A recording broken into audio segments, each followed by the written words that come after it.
Welcome to Family History Mysteries, a podcast that tells the stories uncovered through family history research, the unexpected stories of everyday people. I am an avid family historian who has been compiling my family tree for over 15 years, with nearly 20,000 people collectively recorded in my trees. Welcome to Episode 8, Military Man. The subject of today's story is Philip James Bayliss, and he is my great-great-uncle. Philip James Bayliss was born on the 15th of March 1883 in Wanganella in southern New South Wales. He was the fourth child of 12 to Philip James Bayliss and Matilda Mary Simons. I'll firstly give you a little bit of background with his parents to give you an understanding as to why Philip James was born in the small township of Wanganella. Philip James Bayliss Sr. was born in Kempsey, Worcestershire, England, and was a sailor in the British Royal Navy. At age 16, he was a sailor on a British battleship, and at 18 signed up for 10 years' service on the ship the Black Prince. It seems Philip jumped ship in 1873 after plying the spice trade on the coast of China, as there's no formal immigration records for Philip. He made his way up to Wanganella, New South Wales, quite likely to escape anyone following him due to him jumping ship. Wanganella is well known for the production of fine merino wool, and by this stage there were vast tracts of land being bought up in order to produce sheep. It certainly was a long way from the sea, and he worked at a property called Boer War as a sheep overseer. When serving in the Navy at Plymouth, he met a young Matilda Simons who lived across the bay at Cawsand, Cornwall. Matilda was a milliner, a hat maker, who travelled over to Plymouth daily on the ferry. Matilda also had several family members who were naval officers as well. Once Philip settled at Wanganella, around 6 years after arriving in Australia, he sent for Matilda. She took 6 months to arrive on the ship as it was becalmed in the Bay of Biscay. Within days of her arrival, they married at the manse in Williamstown, Victoria, and then made their way up to Wanganella, which is approximately 4 hours' drive today, so a very long way in horse and cart. Now back to Philip James Jr., the subject of today's story. First time that Philip appears on records is on the 16th of October 1899, when he enlisted as a trooper in the 2nd New South Wales Mounted Rifles contingent to fight in the Boer War. 3 months later, his older brother George also signed up. On the 15th of March 1901, he departed Sydney on the SS Maplemore and arrived at Klerksdorp, South Africa, on the 13th of June. He wrote to his father on August the 24th from Klerksdorp. This article was published in the Independent newspaper, a Deniliquin newspaper, on the 11th of October 1901. It's titled Trooper Phil Bayliss. Mr. Bayliss has kindly shown us a letter received from his son Phil, who is in South Africa. The letter is dated August the 24th and is from Klerksdorp, and is where young Phil is having a fair share of fighting. He speaks highly of Colonel Williams, who commands the brigade, and says he works just as hard as any of the other men. Phil is one of the party that captured Delaroy's convoy, which he states was the biggest capture for a long time. Although Delaroy and his wife managed to escape in a Cape cart with 3 mule wagons, they all got his kit, and also his mother and sister. Dear Father, I now take the pleasure of writing you in answer to your letter. Since leaving Young's, we captured 2 convoys and a lot of prisoners. We took 50 prisoners to Young's, besides 100,000 sheep and 300 cattle. We have had a terrible lot of night marching lately. We stayed in Young's 2 days. It is a very busy little place on the main line. We left there one afternoon at 4 o'clock and went about 4 miles, but there was no water there. Our kit wagon did not get in until 11 o'clock at night, and it was cold without blankets. They came and rounded us out of bed at 12 o'clock to go back to Young's to help the wagons on. There were about 50 wagons stuck between the camp and Young's in the sand. The bullocks and mules were knocked up before we left Young's, but we got them up to the camp all right. Colonel Williams helped me to load a wagon. He highly complimented us and gave us an extra ration of rum. We returned to the Transvaal 3 days later. The next day we went out with a flying column for 3 days. The first 2 days we got nothing, but on the third we got 6 wagons. We were the advance guard. Lieutenant Forster saw some cattle on our right, and it took 9 of us to go and get them. We were passing a farmhouse when our guns fired 2 shells at us, thinking we were Boers. One fell out about 150 yards off us and gave us a great fright. We got the cattle, a Boer, 50 horses and a wagon. We got back to our convoy that night and left all of the weak horses with it. Next morning we took 2 days' rations with us and we got close to the Boers. The next day we had a few shots and one of our men was wounded, being shot through the hand.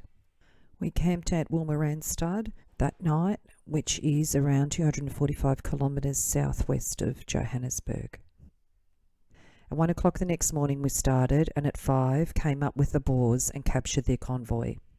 We very nearly had Delaroy, but he escaped with his wife in a camp cart with 3 mule wagons, but we all got his clothes and kit, his sister and mother. Next day we camped to give the horses a spell, and the Boers were all round up, and at night we had to stand to arms. A lot of us with sick horses had to go with the convoy. We started out 9 strong with the lieutenant in charge. I and 3 others were sent out on a Cossack post over on a kopje. A Cossack post is consisting of 4 men that form one single line of posts, and a kopje is another way of saying that a group of people have been sorted into a group. When we got there, one of our men fired his rifle for sport, and as soon as he did, 2 Boers in another kopje started with their Mausers, and we answered them but could not see anything to shoot at.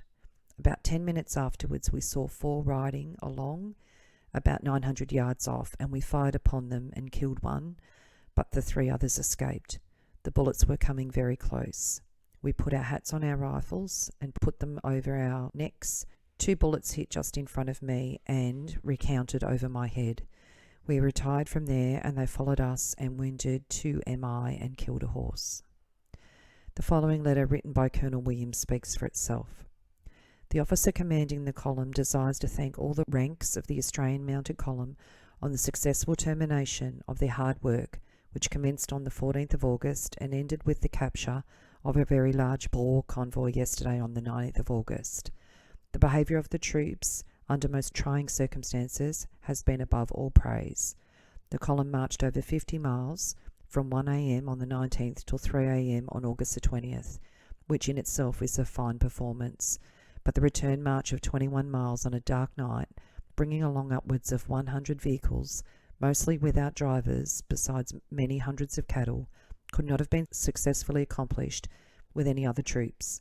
The convoy's capture consisted of 18 prisoners of war, 62 families, 17 rifles, 8,000 rounds of ammunition, 25 horses, 38 mules, 1,550 head of cattle, and 105 wagons and carts. An extract from regimental orders by Lieutenant Colonel Lassiter, command of the 2nd Regiment, New South Wales Mounted Rifles, the 20th of January 1901.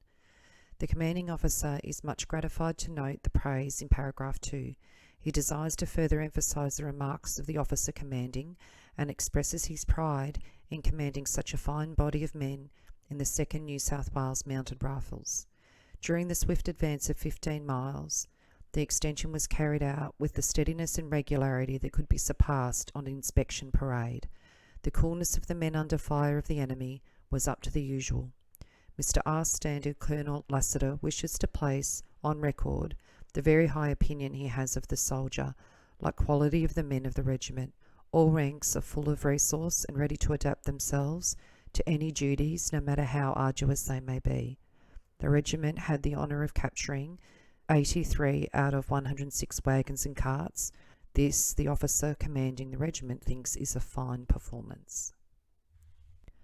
On the 24th of September 1901, Philip was slightly wounded at the Erlands River, and the following small articles were featured in the Deniliquin paper The Independent in October and November 1901. The first article is titled Wounded in Battle, and they actually got Philip mixed up with another troop. So this is partly to inform the readers of Deniliquin, but also from the military acknowledging that they made a little boo-boo. During the week, Mr. P. Bayliss received the following communication from the military authorities in Sydney. Sydney, 5th of October 1901, from Chief Staff Officer to P. Bayliss, Deniliquin. Sir, I regret to have to inform you that a cablegram has been received from the Chief Casualty Officer, Cape Town, notifying that Troop Number 2695 B.J. Bayliss, New South Wales Mounted Infantry, was slightly wounded at Elands River on the 24th of September. As no such name appears on the nominal roll, it is supposed to be identified with your son, Troop Number 2795, Private P.J. Bayliss, E Squadron, 2nd Regimental New South Wales Mounted Rifles. And I am desired by the Major General Command to convey to you his sympathy and to express the hope that he will make a rapid recovery. I have the honour to be your obedient servant, H.D. Mackenzie, Colonel Chief Staff Officer.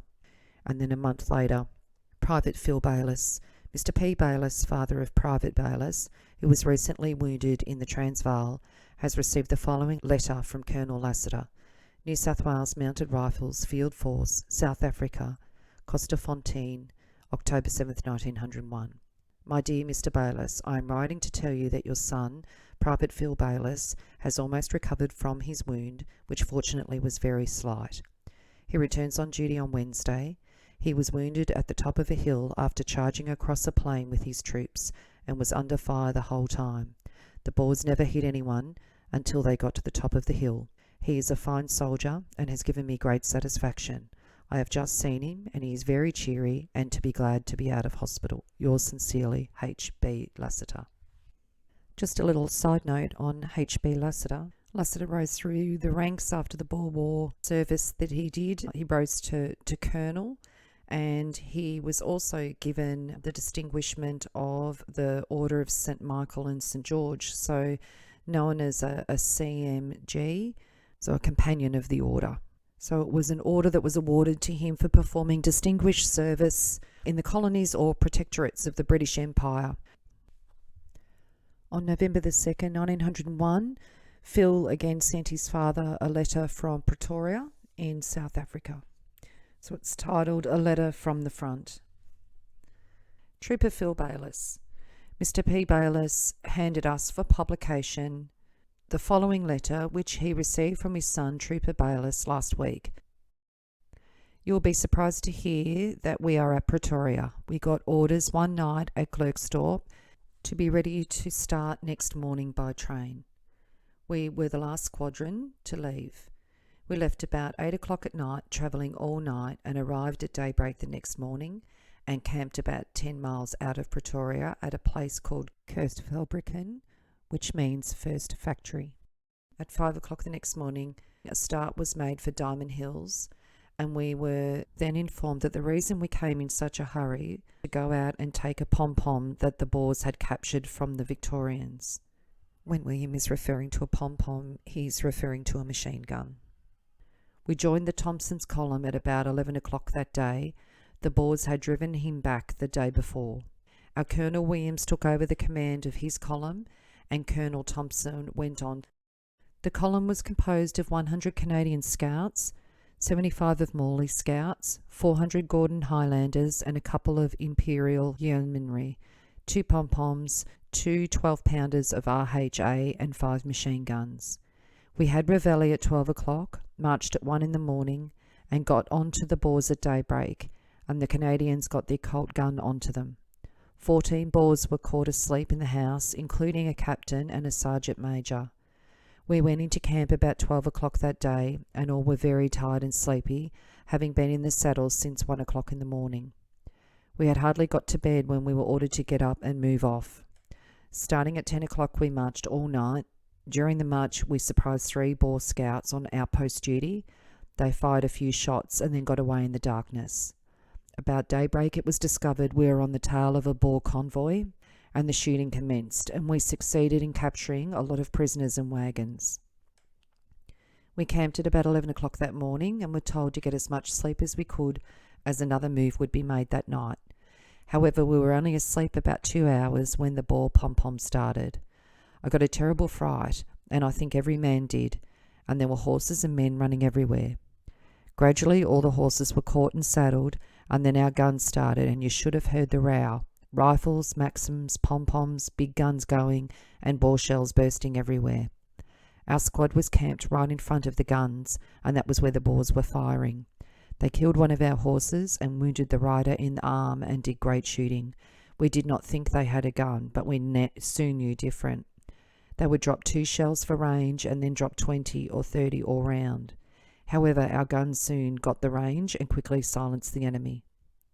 A start was then made to try and get in their rear, but they had cleared with the gun and left about 300 men to block the pass.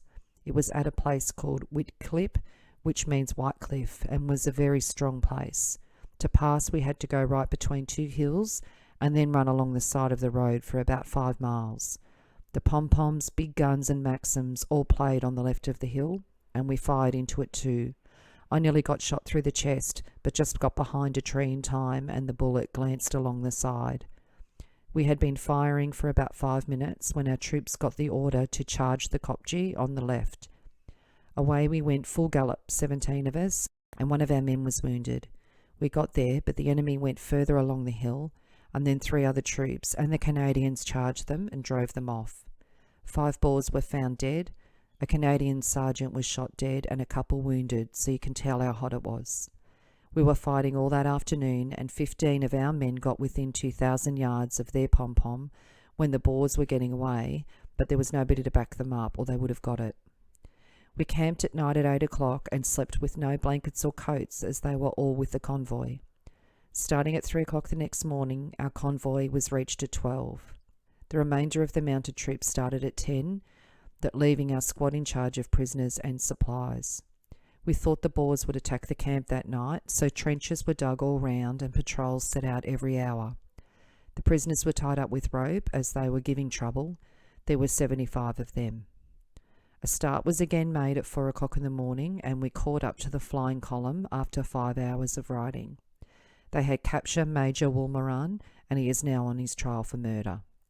We then came on to Frelbricken and arrived at Pretoria.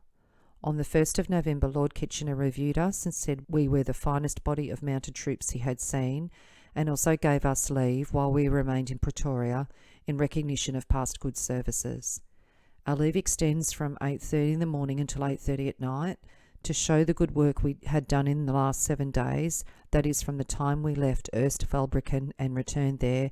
I might mention we captured 72 wagons, 75 prisoners, 378 cattle, 29 sheep, or 1,200 head of stock all told, including the trek oxen in the wagons, besides a number of rifles, etc. Philip arrived back in Australia on the 4th of June 1902 to Sydney, and he returned to Deniliquin with his brother George on the 10th of June 1902.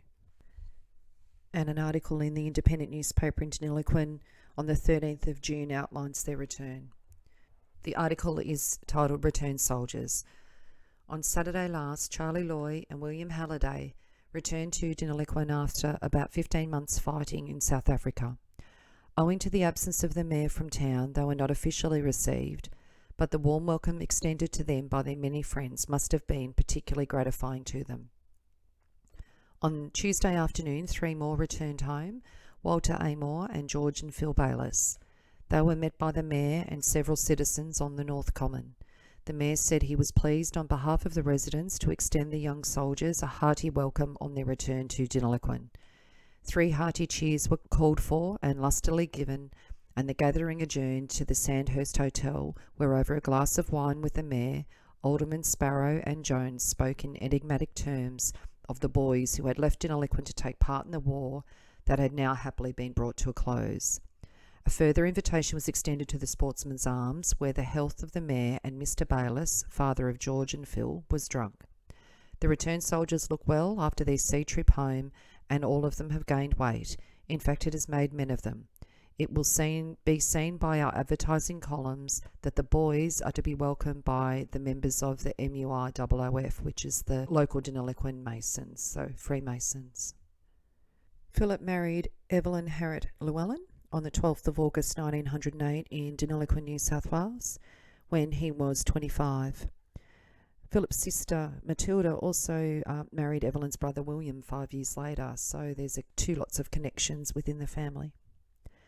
They had their first child, Philip Arthur Bayliss, on the 11th of March 1909, followed by a stillborn child on the 6th of March 1911, and then their third child, Leighton William Llewellyn Bayliss, on the 22nd of July 1913, all in Deniliquin. He was a drover at the time that his children were born, and then he became a stock dealer in 1914. He enlisted in World War I in February 1915, and there's a small excerpt in an article on the 26th of February 1915 in the Deniliquin paper The Independent. Mr. J. A. Lorimer has received a commission in the Expeditionary Force and left for Broadmeadows on Monday. We understand that Mr. Phil Bayliss, who was engaged in the South African War, has also received a commission. So Philip trained at Broadmeadows Camp in Victoria until July 1915. He was given a second lieutenant position. He then moved to the Seymour training camp and was appointed corporal on the 21st of August 1915. He embarked on the ship the Themistocles from Sydney on the 29th of January 1916 with the 4th Light Horse Regiment. He would have been an adept horse rider with his droving background and would have been seen as a likely candidate to join the Light Horse. His older brother George and younger brother Thomas also enlisted in World War I. So again, George and Philip are enlisting around the same time to be part of the same war. Philip was transferred to the 1st Australian Division Cyclist Corps on the 20th of March 1916. Philip's brother Thomas Weaver Bayliss also served in the Cycling Corps in World War I, and I'll just give you a little bit of background to what the Cycling Corps was and what they did.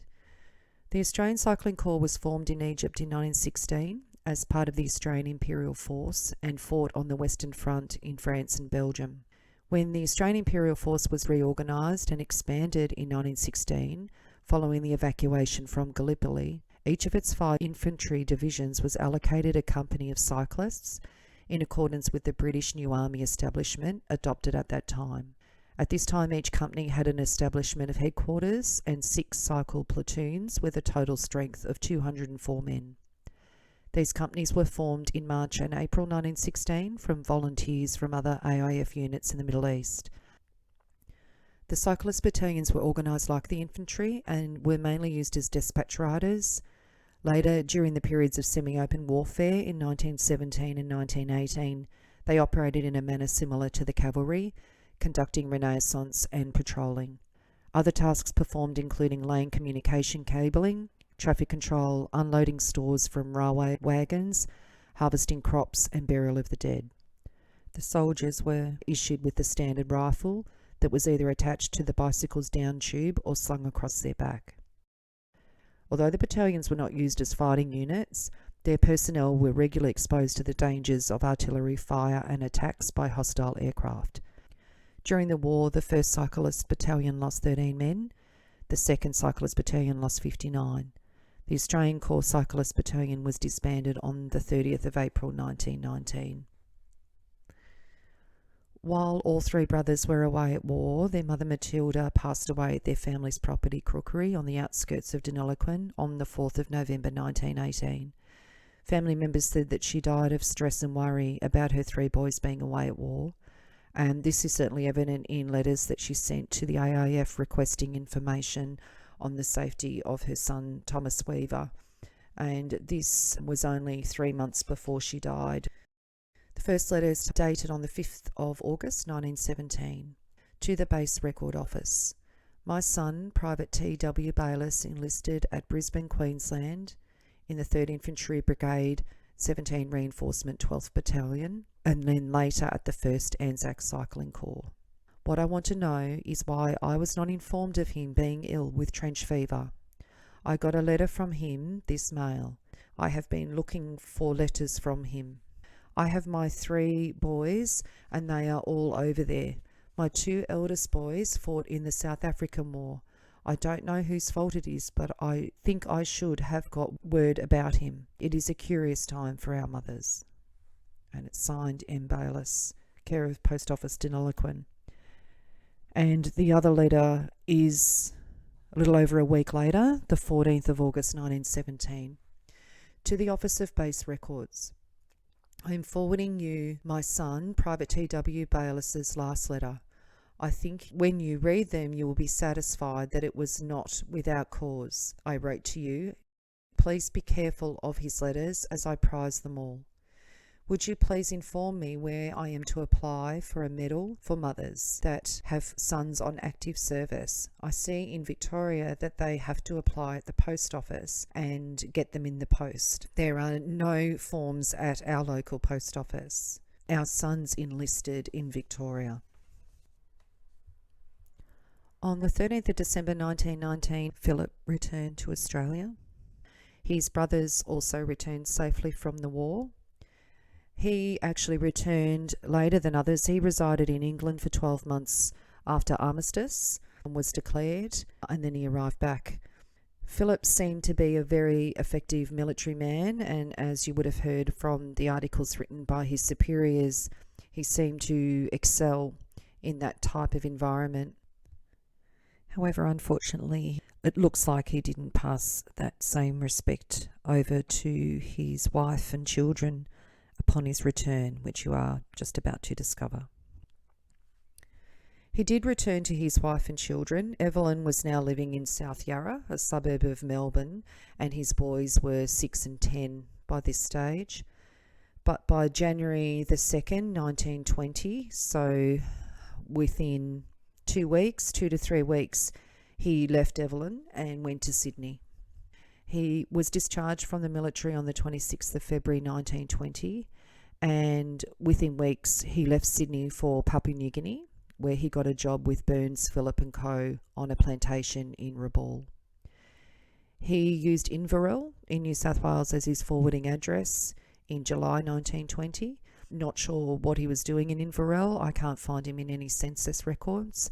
He may have returned there for a few months because he was again listed as sailing from Sydney on the 6th of October 1920.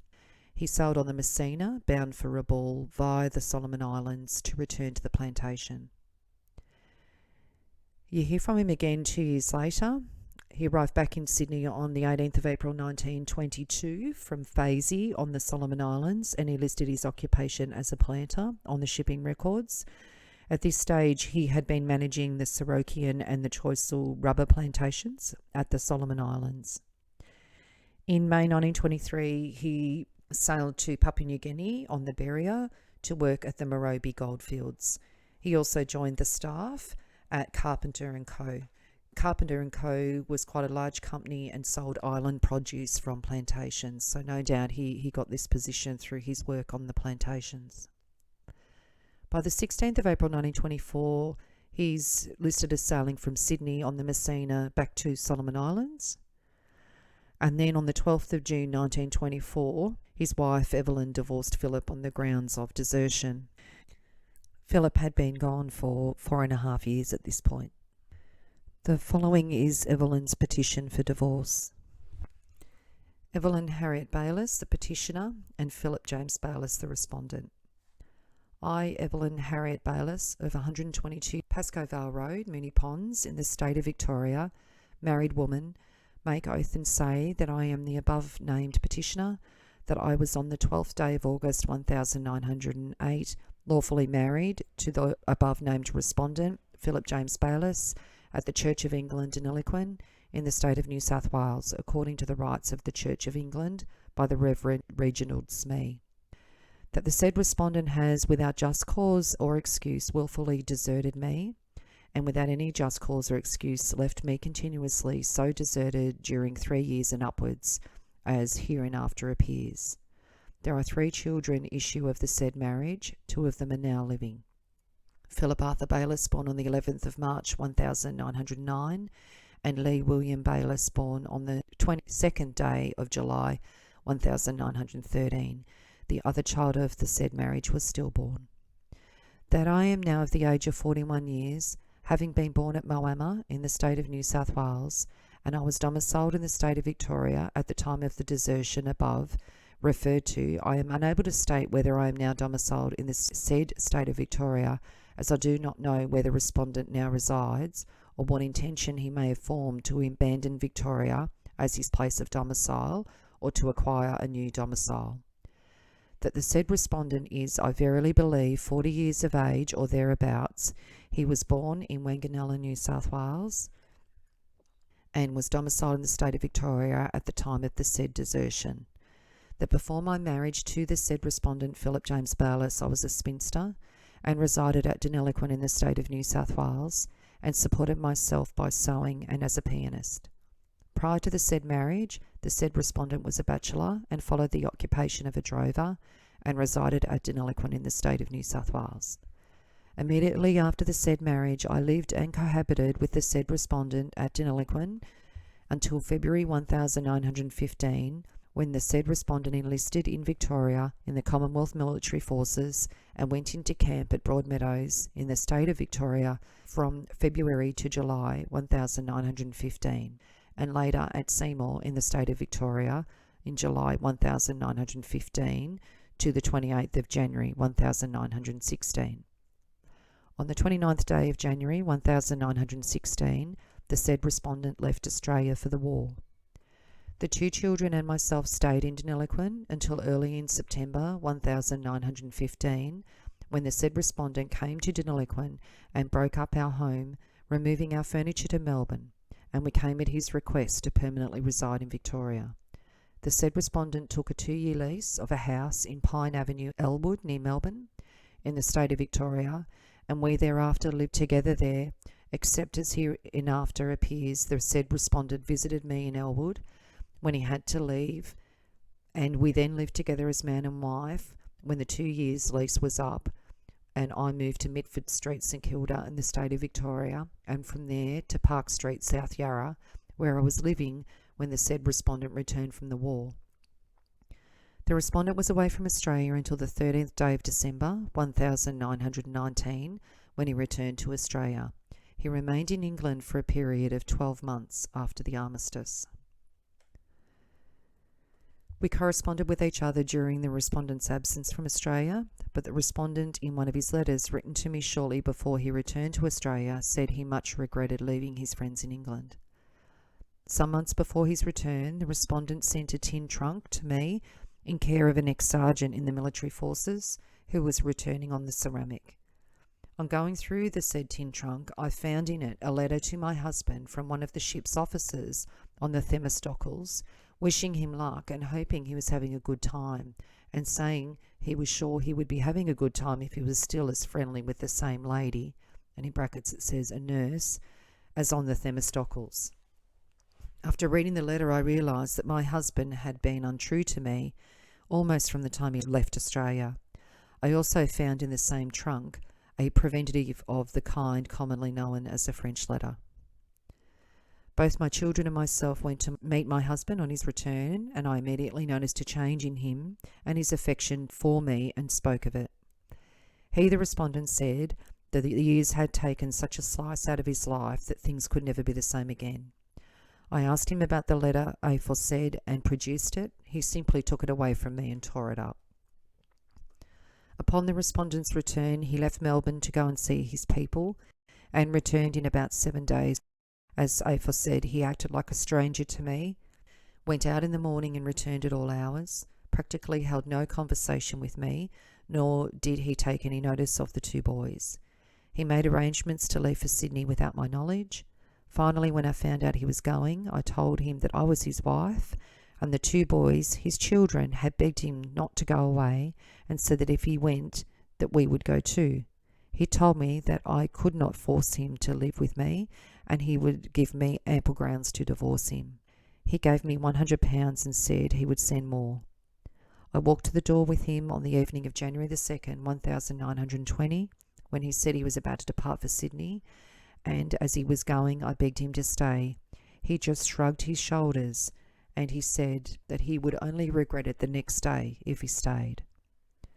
During his absence from Australia, as I foresaid, my military allotment, which was originally £9 2 shillings, was reduced in September 1916 to £7 14 shillings, as he had got behind in his pay book, and remained at this till his return. I thereupon started to let rooms and do dressmaking to keep myself and the children, and was doing so when he returned. I also, during the respondent's absence, paid off some old debts and finished paying off the furniture we had bought on time payment when we were first married. I have never seen my husband, the respondent, since January the 2nd, 1920, nor have I received any money from him. I have had to work hard to support my 2 sons and myself for the last 3 years. In July 1920, I received a letter, of which the following is a copy. I did not believe that such a letter was honestly written by the respondent, or that his offer therein contained was in good faith, and I did not answer the letter. P.O. Box, Inverell, 14th of July 1920. Dear Mudge, on considering things, I think that for the sake of the children, things should not go on this way, so that if I make a home for you, will you consent to live with me again? I cannot promise a home in the city, but will do my best to make you comfortable. Will you let me know as soon as possible? Write to the above address, as my mail will be forwarded on to me. I am leaving for Queensland tomorrow for cattle, and will probably not come back here. Your husband, signed P.J. Bayliss. So at this point, unbeknownst to Evelyn, Philip had already left Sydney. He'd gone to Papua New Guinea.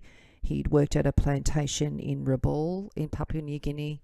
Based on the shipping records, there's really not a lot of time for Philip to be driving cattle up in Queensland. So what Evelyn, or Mudge as her family called her, suspected sounds quite right, that it wasn't either him writing the letter at all, or what he was saying wasn't exactly the truth. About 1 week after he left me, I received a lengthy cutting from a newspaper. Such cutting is headed Marriage, the Shortcut to Divorce, and deals particularly with the question of desertion as a grounds for divorce. That about 1920 I received a letter from the sister of the respondent, which the following is a copy.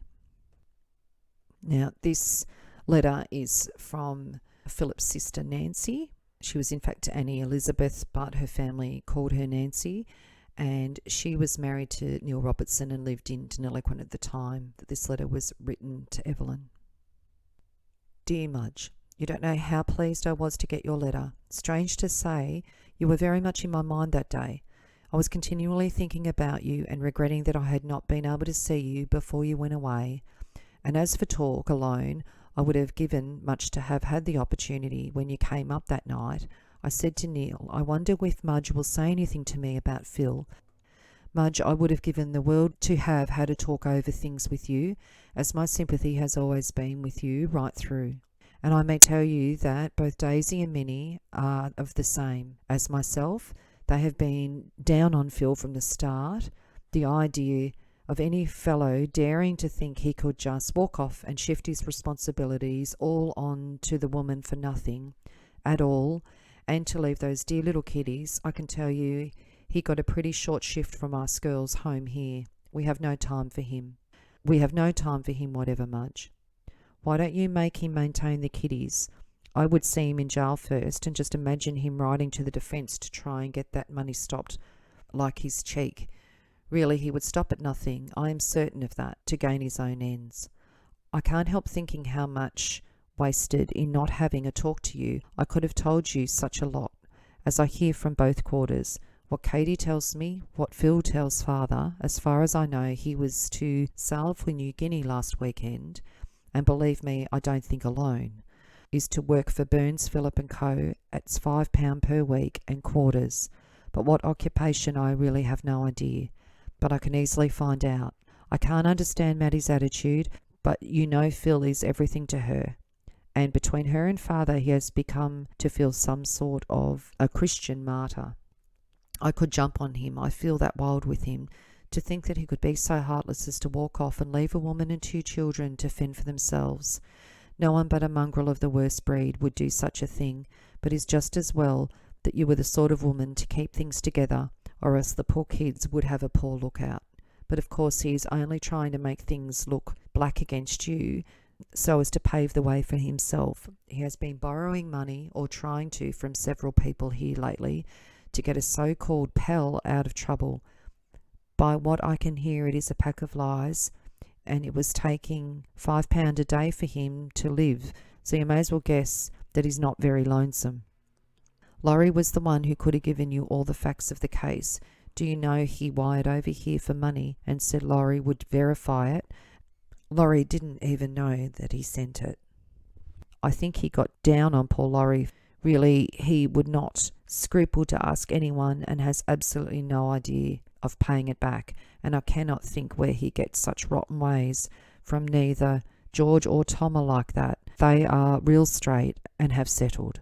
He has done his dash with Tom. He won't even show his nose up at his place. Tom told him not to come up as he didn't want to see him. Aren't you going to do anything? I would certainly make him pay something, as he left you not him, although he told Edith, she is an old rotter, that you refused to go with him out of Melbourne. You are really well rid of him in one way, as he would only be a drag on you, but I would certainly make him do something for the kiddies.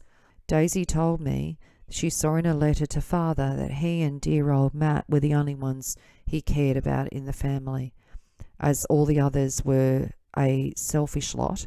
All they thought of were themselves. Now, did you ever hear fancy that coming from the likes of him, who never had a thought above himself as long as I can remember?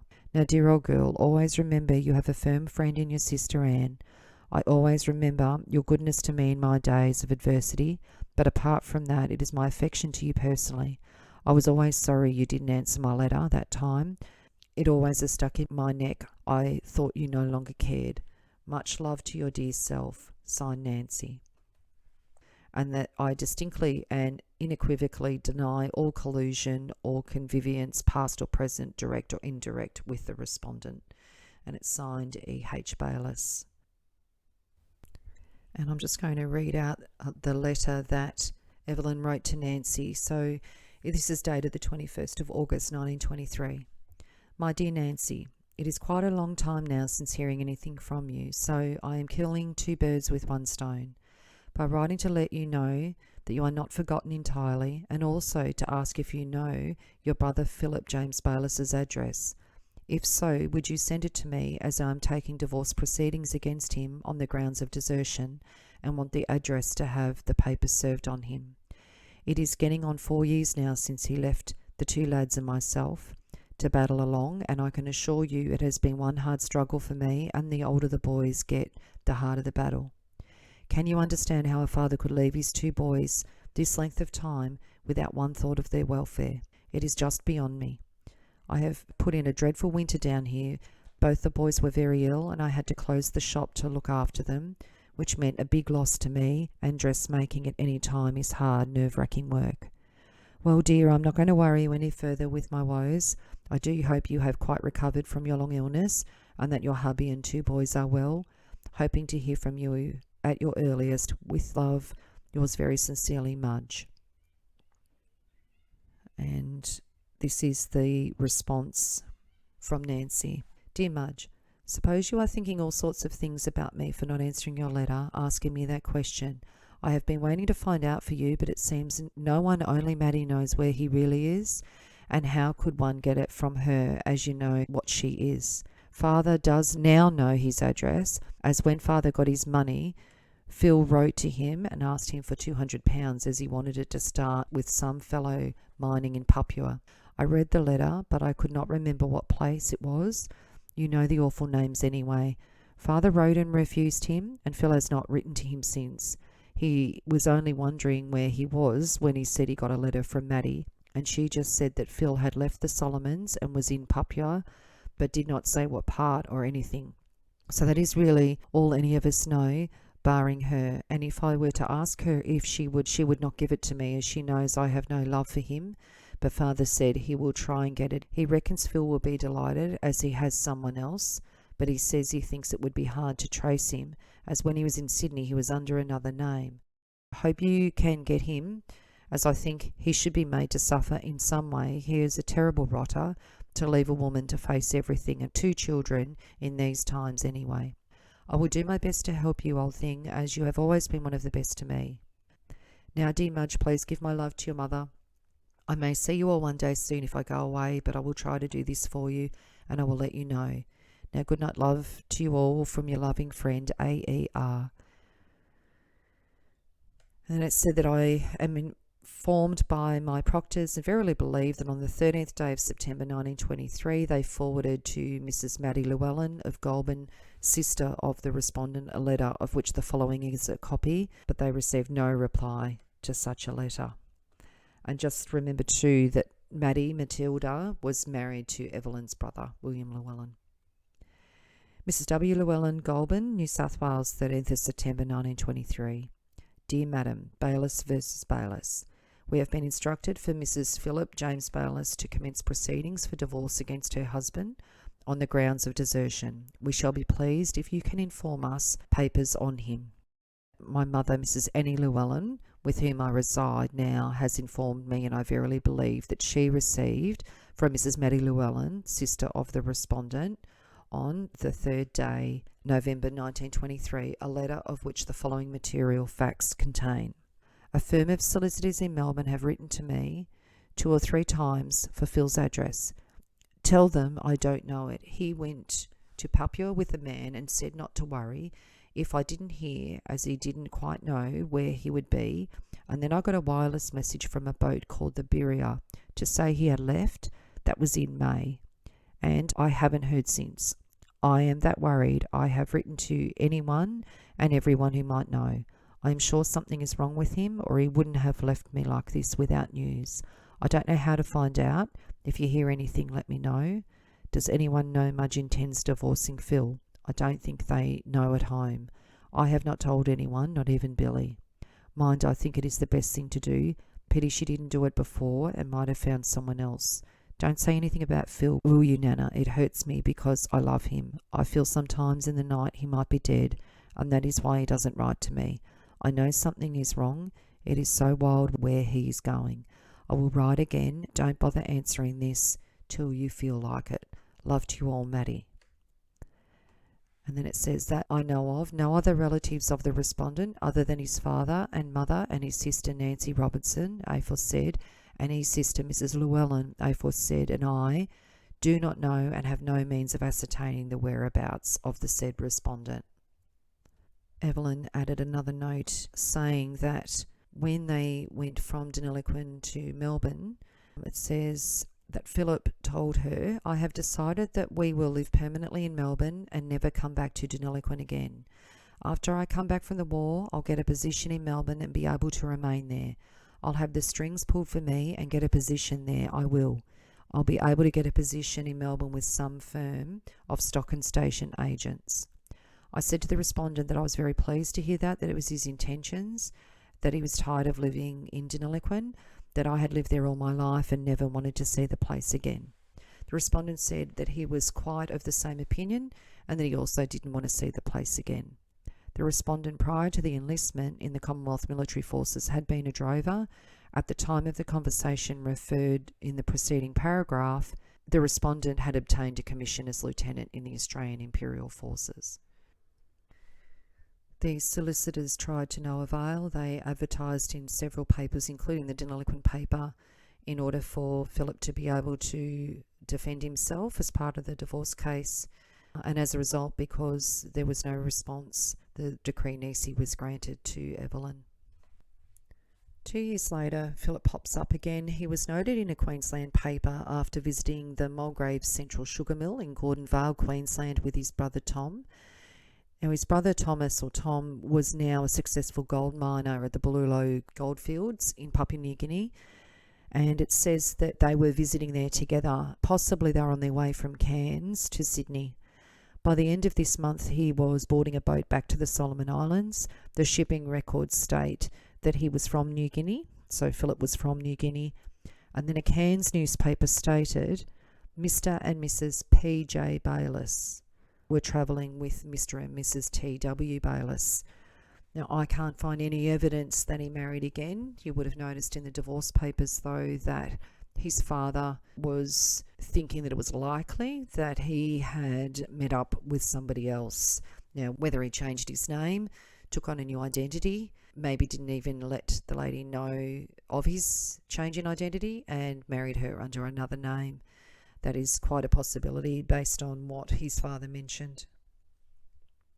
By the 3rd of July 1926, he left Sydney again via Brisbane and Solomon Islands back to Rabaul on the Marcina. On the 10th of July 1933, Philip died of blackwater fever. Now, blackwater fever is a rare yet dangerous complication of malaria. It's a parasitic disease, an awful disease, because one of the symptoms is that you pass black or dark red urine because the parasites attack the red blood cells, hence the disease's name. It has a mortality rate as high as 30%. These days, due to the malaria drugs, it's not as high, but back then it was as high as 30%. At the time of his death, he was working at the Renalio estate at Rabaul. He received a Masonic funeral. His father was a Mason. You would have noticed when he returned from the war that they said that they were going to have a celebration for him.